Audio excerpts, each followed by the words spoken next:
An American forward operating base, now in the hands of Taliban fighters. In all, over a 5-year period, 42 US servicemen died here in the Korengal Valley in Kunar province, defending it from Taliban attacks. Yet just days after the Americans withdrew, the Taliban have control of the area and are able to access every part of the Americans' camp. Local people too have come to see inside the base. They walk around the compound, which days ago was crowded with heavily armed US troops and is now littered with debris they couldn't take away with them.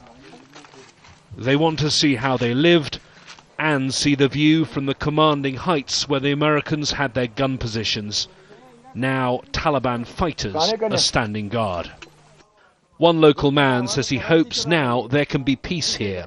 We don't want Americans, we don't want Germans or any other foreigners. We don't want foreigners, we want peace. We want the Taliban and Islam, we don't want anything else.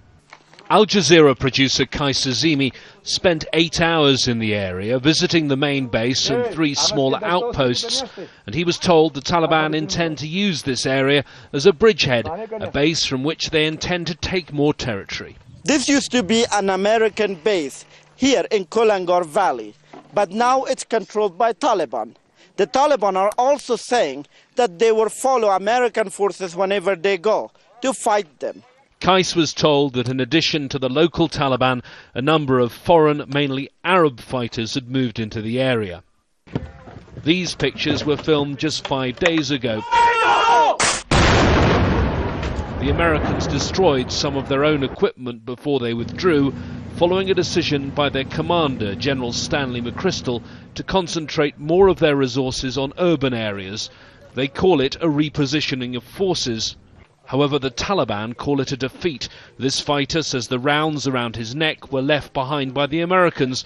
They say they have boxes of US ammunition and tons of fuel left in the underground tanks of the US base. There is a lot of ammunition left behind. Mortars, rockets, missiles. This, God willing, we will use against them.